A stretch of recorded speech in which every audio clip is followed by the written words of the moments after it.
Kalliasseri MLA. M. വിജിനുമായുള്ള തർക്കത്തിൽ എസ്.ഐക്കെതിരെ നടപടിക്ക് ശുപാർശ. കണ്ണൂർ എ.സി.പി തയ്യാറാക്കിയ അന്വേഷണ റിപ്പോർട്ടിലാണ് എസ്.ഐ ഷമീലിനെതിരെ നടപടി ശുപാർശ ചെയ്തത്.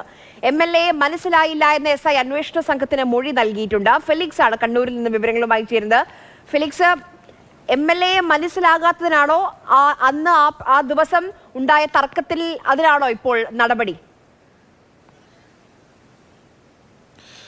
ഏതായാലും ഈ എം.എൽ.എ. വിജിനും കണ്ണൂർ ടൗൺ എസ്.ഐ ഷമീലും തമ്മിലുള്ള തർക്കത്തിൽ എസ്.ഐക്കെതിരെ നടപടി ഉറപ്പായി. എസ്.ഐക്കെതിരെ നടപടി ശുപാർശ ചെയ്തുകൊണ്ടുള്ള അന്വേഷണ റിപ്പോർട്ടാണ് കണ്ണൂർ എ.സി.പി തയ്യാറാക്കിയിട്ടുള്ളത്.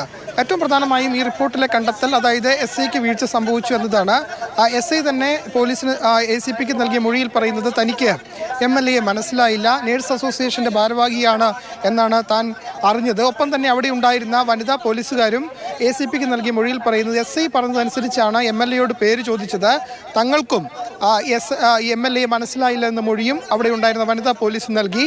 അതുകൊണ്ട് തന്നെ ഈ എം.എൽ.എയോട് എസ്.ഐ മോശമായി പെരുമാറിയതിൻ്റെ ഭാഗമായാണ് എം.എൽ.എ ഈ രീതിയിൽ പ്രകോപിതനായത് എന്ന കണ്ടെത്തലാണ് ഇപ്പോൾ ഈ അന്വേഷണ റിപ്പോർട്ടിൽ ഉള്ളത്. ഈ അന്വേഷണ റിപ്പോർട്ട് കണ്ണൂർ കമ്മീഷണർക്ക്, സിറ്റി പോലീസ് കമ്മീഷണർക്ക് കൈമാറും. ആ റിപ്പോർട്ടിൻ്റെ അടിസ്ഥാനത്തിൽ നാളെ തന്നെ ഒരുപക്ഷെ എസ്.ഐ ഷമീലിനെതിരെ നടപടി ഉണ്ടാകാനുള്ള സാധ്യതയാണുള്ളത്. എന്ത് നടപടിയാണ് എന്നതാണ് ഇനി അറിയേണ്ടത്. ഒരുപക്ഷെ സ്ഥലം മാറ്റുകയോ അല്ലെങ്കിൽ മറ്റ് കടുത്ത നടപടിയിലേക്ക് നീങ്ങുമോ എന്ന കാര്യത്തിൽ ഇപ്പോൾ ഒരു വ്യക്തതയില്ല. ഏതായാലും ഈ പോലീസിൻ്റെ അന്വേഷണ റിപ്പോർട്ടിൽ, അതായത് എ.സി.പി തയ്യാറാക്കിയ അന്വേഷണ റിപ്പോർട്ടിൽ എസ്.ഐക്ക് വീഴ്ച സംഭവിച്ചു, എസ്.ഐയുടെ ഭാഗത്ത് നിന്ന് മോശം പെരുമാറ്റമുണ്ടായി.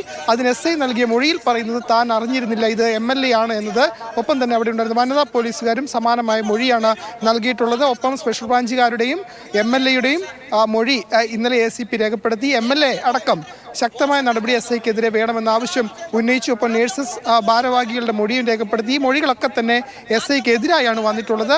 ഈ അന്വേഷണ റിപ്പോർട്ടിലെ കണ്ടെത്തലും എസ്.ഐക്കെതിരായ സാഹചര്യത്തിൽ നടപടി ശുപാർശ ചെയ്തുകൊണ്ടുള്ള റിപ്പോർട്ടാണ് ഇപ്പോൾ എ.സി.പി തയ്യാറാക്കിയിട്ടുള്ളത്. ഈ റിപ്പോർട്ട് സിറ്റി പോലീസ് കമ്മീഷണർക്ക് കൈമാറിയാൽ നാളെ തന്നെ ഒരുപക്ഷെ കണ്ണൂർ ടൗൺ എസ്.ഐ ഷമീലിനെതിരെ നടപടി ഉണ്ടാകാനുള്ള സാധ്യതയാണുള്ളത്. ശരി, ഫെലിക്സ് ആണ് വിവരങ്ങൾ നൽകിയത്. എന്തായാലും നാളെ തന്നെ എന്തായിരിക്കും നടപടി എന്നറിയില്ല. എന്തായാലും എം.എൽ.എയുമായുള്ള തർക്കത്തിൽ ഇപ്പോൾ എസ്.ഐക്കെതിരെ, എസ്.ഐ ഷമീലിനെതിരെ നടപടി ഉറപ്പാണ്. അങ്ങനെയാണ് ശുപാർശ. എന്തായിരിക്കും നടപടി, എപ്പോഴായിരിക്കും, അതാണ് ഇനി അറിയേണ്ടത്.